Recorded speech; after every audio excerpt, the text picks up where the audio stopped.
बिहार को फर्स्ट और बिहारियों को फर्स्ट।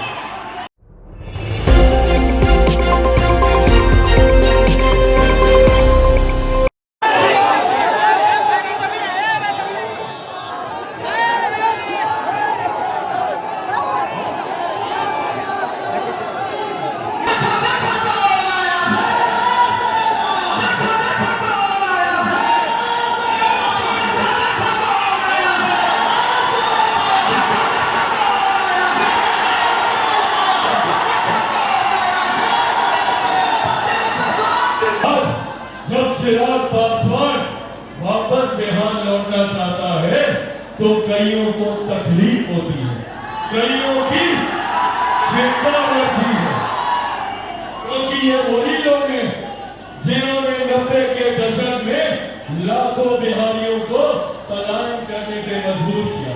और आज जब वो बिहारी वापस अपने राज्य आना चाहते हैं तो इन विपक्षी नेताओं को तकलीफ होती है। आज पुनः एक साजिश रची जा रही है चिराग पासवान को रोकने के लिए। एक वो दौर था जब चिराग पासवान ने 2020 में बिहार फर्स्ट बिहारी फर्स्ट का नारा दिया था, तो उस वक्त साजिश रची गई थी चिराग पासवान को समाप्त करने के लिए। घर पार्टी परिवार सब कुर्बाने का काम किया और आज पुनः वही साजिश रची जा रही है, क्योंकि चिराग पासवान ये चाहता है कि अपने राज्य वापस आए, अपने परिवार के पास वापस आए और यही रहकर आप लोगों के साथ मिलकर बिहार को फर्स्ट और बिहारियों को फर्स्ट। तो आज ये तमाम पुनः सब लोग एकजुट हो गए हैं चिराग पासवान को रोकने के लिए। क्यों इतना डरते हैं ये लोग चिराग पासवान से? क्यों इतनी तकलीफ है चिराग पासवान के लिए? क्यों? क्योंकि चिराग पासवान बिहारियों की बात करता है, महिलाओं की बात करता है, बुजुर्गों की बात करता है, युवाओं की बात करता है, किसानों की बात करता है, मजदूरों की बात करता है, 14 करोड़ बिहारियों की बात करता है। इसीलिए लोग डरते हैं चिराग पासवान के आगे। साथियों, आज आप लोगों के बीच पुनः अपने उस संकल्प को दोहराना चाहता हूं। मेरी खून का एक एक कतरा सिर्फ और सिर्फ आप लोगों के लिए है, मेरे बिहार के। आज मैं अपने नेता, अपने पिता आदरणीय रामविलास पासवान जी के उस संकल्प को पूरा करने निकला जो सपना उन्होंने बिहार के लिए देखा था। आज जितने लोग हैं जो मेरे नेता के आदर्शों को ठुकराने का काम करते हैं, मेरे नेता के आदर्श, मेरे नेता के विचार डॉक्टर बाबा साहेब भीमराव अम्बेडकर के विचार थे, जिन्होंने समाज में समानता का भाव लाने का काम किया।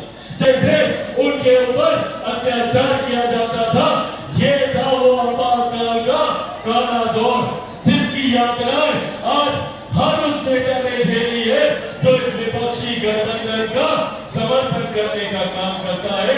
ये है सत्ता की लालच, ये है सत्ता का सुख, जिसके लिए ये तमाम नेता अपने सिद्धांतों को भूलकर कांग्रेस का नेतृत्व स्वीकार करने की मंशा रखते हैं, ताकि ये अपनी महत्वाकांक्षाओं को पूरा कर सके।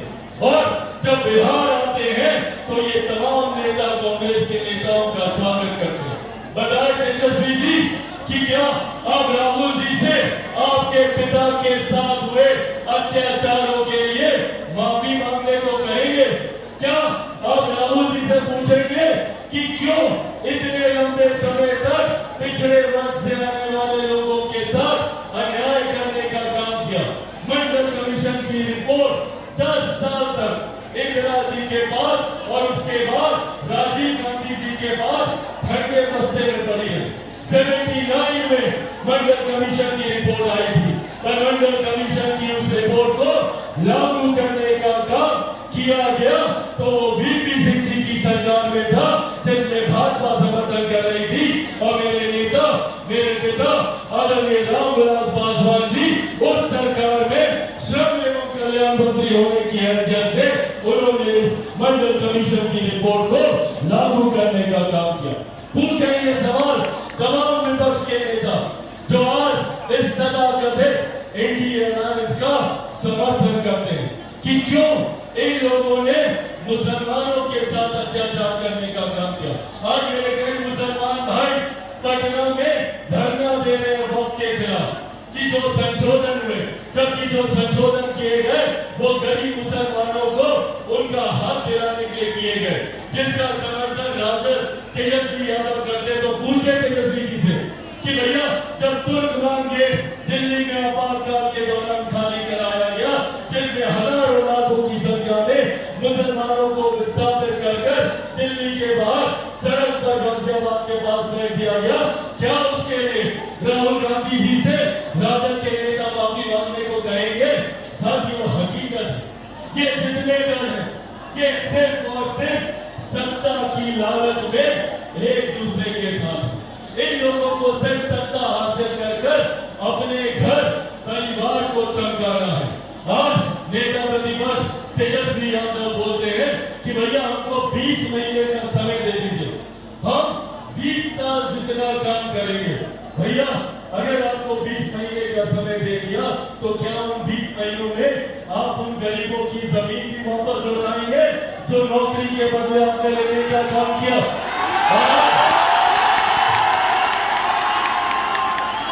और आज तो आप और नौकरियां देने का वादा कर रहे हैं, तो क्या और जमीन हासिल करने की सोच है आपकी? आप कहते हैं कि हम कलम लौटेंगे। सोच लीजिए, एक बार नौकरी दिए थे तो उस वक्त उसी कलम से अपनी जमीन अपने नाम लिखवाए थे। अब एक बार फिर तो सोचिए इस बार क्या क्या अपने नाम लिखवाएंगे। इसीलिए साथियों, आज आप लोगों से यह आग्रह करने आए, जरूरी है एक ऐसी सोच के साथ जुड़े रहना जो सही मायनों में विकास की बात करती है, जो ताकतों को उनको खतरा है तो आपराधिक सोच वाले लोगों को, जो लोग अपनी महत्वाकांक्षाओं को पूरा करने के लिए, अपने घर को आगे बढ़ाने के लिए, अपने परिवार को आगे बढ़ाने की सोच रखते हैं, खतरा है तो इन लोगों को खतरा है।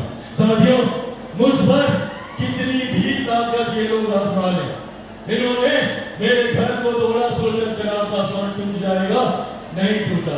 मेरे परिवार को तोड़ा, सोचा चिराग पासवान टूट जाएगा, नहीं टूटा।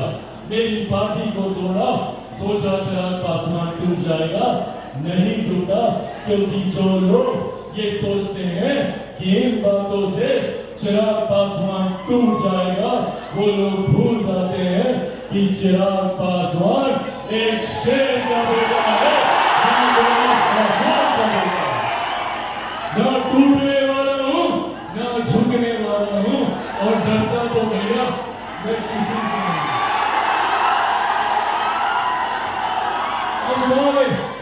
आसमान कितनी ताकत आसमानी है, मैं भी सीधा तान के आपके सामने बढ़ा कि जब तक बड़ा की सांस नहीं होता। साथियों, बिहार बहुत बिहारी बस की सोच के साथ निकला।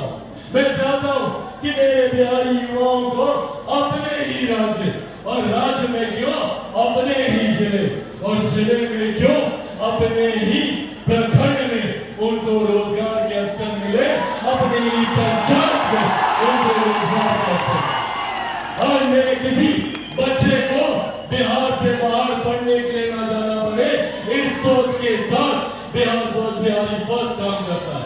आज किसी को भी इलाज के लिए दिल्ली बंबई न जाना पड़े, इस सोच के साथ बिहार बस बिहारी बस कार्य करने की सोच रखता है। और इसी सोच से विपक्ष के नेता डरते हैं और पूछते हैं कि क्या चिराग पासवान चुनाव लड़ेंगे बिहार से? वो लोग बाबा साहेब का नाम तो लेते हैं पर कभी उनको सम्मान देने का काम नहीं किया। आज पूछिए राजद से, यही कांग्रेस की सरकार थी ना जो लंबे समय तक केंद्र में सत्ता में थी। आज मैं तीसरी बार का सांसद हूं, मेरे लिए ये कल्पना करना भी असंभव है कि जिस संसद में मैं जाता हूं, जिस संसद को संविधान के आधार पर चलाया जाता है, वहां पर डॉक्टर बाबा साहेब भीमराव अम्बेडकर की एक तस्वीर तक 79 से पहले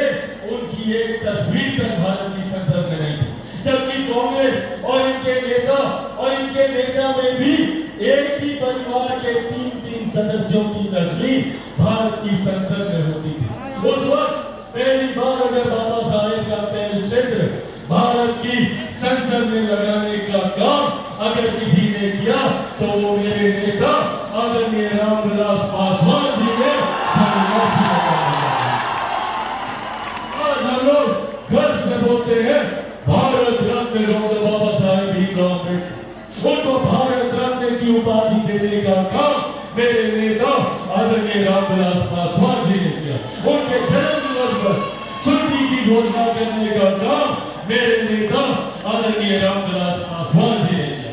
साथियों, जो लोग हम लोगों को जात पात धर्म मजहब के नाम पर भिड़ाकर अपनी राजनीतिक रोटियां सेकने का काम करते हैं और जो ये भ्रम फैलाने का काम करते हैं कि भैया एनडीए की सरकार आरक्षण खत्म कर देगी, संविधान खत्म कर देगी, लोकतंत्र खत्म कर देगी, तो आज आप लोगों के सामने मैं आदरणीय रामविलास पासवान जी का बेटा चिराग पासवान ये कसम खाकर आप लोगों से वादा करता हूं कि जब तक चिराग पासवान जिंदा है ना आरक्षण को कोई खतरा है ना संविधान को कोई खतरा है।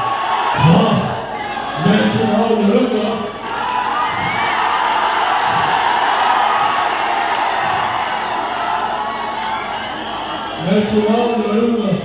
पर मैं बिहार से चुनाव नहीं लड़ूंगा, मैं बिहार के लिए चुनाव लड़ूंगा, और चिराग पासवान 243 सीटों पे हर जगह चिराग पासवान बनकर बिहार बहुत बिहारी बस की सोच को मजबूत करने को जहां पे भी गठबंधन के साथी होंगे चिराग पासवान उस गठबंधन के साथी में भी खुद को चिराग पासवान बनाकर वहां से चुनाव लड़ेगा, ताकि आने वाले दिनों में हम लोग सही मायनों में बिहार को बस और बिहारियों को साथियों, आज बुरा इस बहुजन भी समाज से यहाँ पे हुए इस समागम से आप सबको ये विश्वास दिलाना चाहता हूँ कि विपक्ष और विपक्ष के नेता और विपक्षी दल कितनी भी ताकत लगा ले, पर वो मुझे मेरे इस लक्ष्य से, मेरे इस संकल्प से तब तक नहीं हटा सकते जब तक चिराग पासवान के साथ आप लोग मजबूती से चलेंगे। दीजिएगा